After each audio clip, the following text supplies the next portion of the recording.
نانی گزر گئی، ہم سایہ پوچھتے ہیں کہ کیا دادی مر گئی، بن مردے گھر میں شور مچاتی ہے مفلسی۔ دیکھیں اس بند میں شاعر کہتا ہے کہ مفلسی ایک ایسا زہر ہے کہ یہ جس بھی گھر میں بھر جائے تو ارد گرد کے جتنے لوگ یا گھر ہوتے ہیں وہ سب اس ایک گھر کے در پہ ہو جاتے ہیں۔ اس گھر کی عورتیں، بچے، بوڑھے یوں ہی روتے ہیں گویا ان کی نانی مر گئی ہو، اور ان کی جو اطراف میں جو ہمسائے ہیں، پڑوسی ہے، وہ کیا کرتے ہیں، ان سے سوال کرتے رہتے ہیں کہ کیا ہوگا، وہ کیا دادی مر گئی ہے۔ در حقیقت ان کی بھوک ان کو رلا رہی ہوتی ہے۔ شاید اس بند میں کہنا چاہ رہا ہے کہ مفلسی لوگوں کو ایسی تکلیف سے دوچار کرتی ہے کہ ان کے گھر سے رونے اور آہ و بخا کی آوازیں بغیر مردے کی ہی بلند ہوتی ہے، یعنی وہ کسی کی مرنے پہ نہیں بلکہ اپنے بھوک کے ہاتھوں مجبور ہو کر ہوتی ہے۔ دیکھیے بہت ساری جگہ دیکھے ہوں گے آپ نے کہ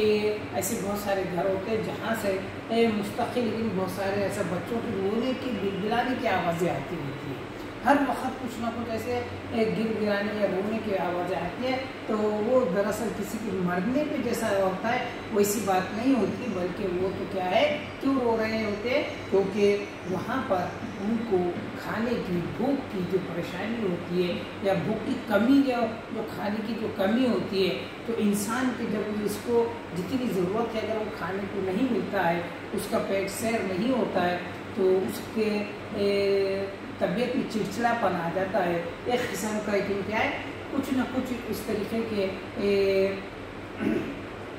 آوازیں وہ کرتے رہتے ہیں، ان کا دل نہیں لگتا ہے، کیوں تو پیٹ سیر نہیں ہوتا ہے۔ جب پیٹ سیر ہو جائے، کسی کی بھوک اگر پیٹ بھر کے کھا لے تو وہ کیا کرتا ہے، فوراً سو جاتا ہے یا آرام کرتا ہے، اطمینان سے بیٹھ جاتا ہے۔ لیکن جن کے پیٹ نہیں بھرتے، جن کو بھوک باقی رہتی ہے، جن کو کھانے کو اتنا میسر نہیں ہوتا کہ ان کے پیٹ سیر ہو سکے، تو وہاں پر اس طریقے کے کھانے کے لیے رونا یا کسی بات پر جھنجھلانا، ایسے رونے کی آوازیں آتی ہے۔ تو شاعر کہہ رہا ہے کہ جس گھر میں بھی جاتی ہے مفلسی، یہ اس طریقے کے مشکلات سے دوچار ہوتی ہے، یعنی اتنا زیادہ وہاں پر پریشانی ہمیں دیکھنے ملتی ہے۔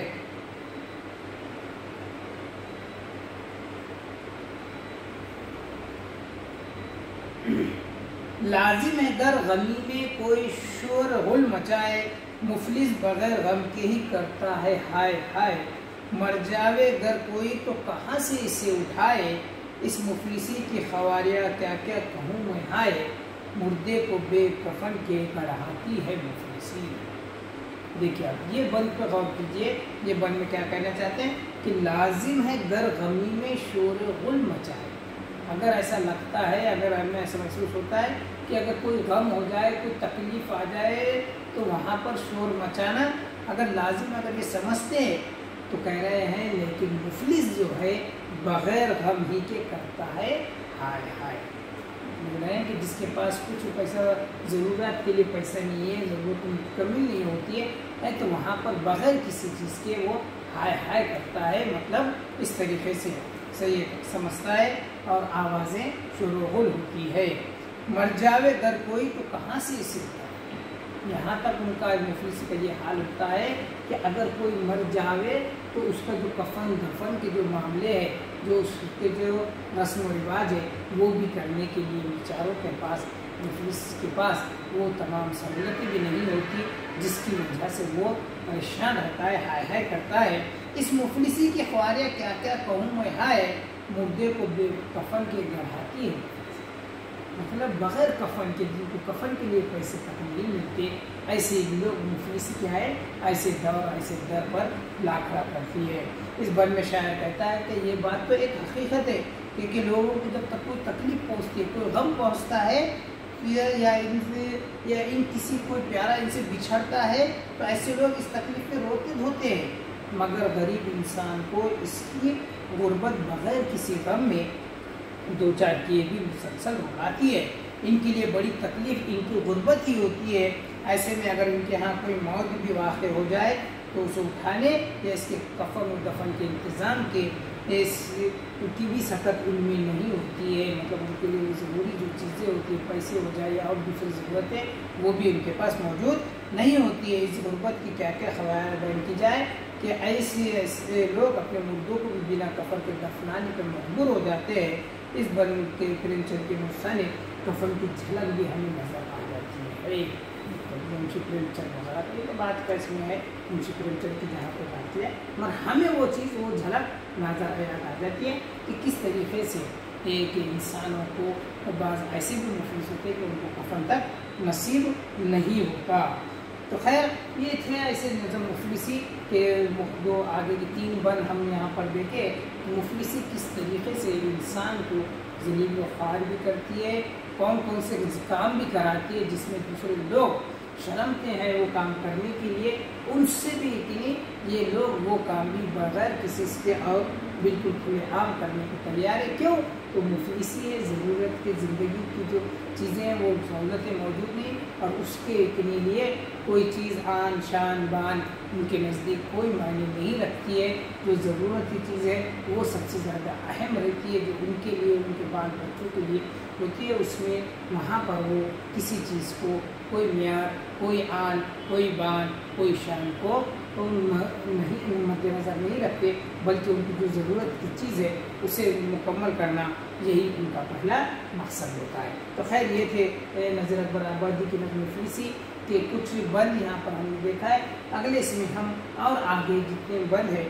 اس کے بارے میں ہم مطالعہ کریں گے، جب تک کے لیے ہم نہیں رکتے ہیں، اس کو اور اچھے سے ہم اگلے لیکچر میں اس کے آگے کے بھی بند دیکھتے ہوئے پوری طریقے سے اس نظم کا خلاصہ بھی اگلے لیکچر میں ہم مکمل کر لیتے ہیں۔ اللہ حافظ۔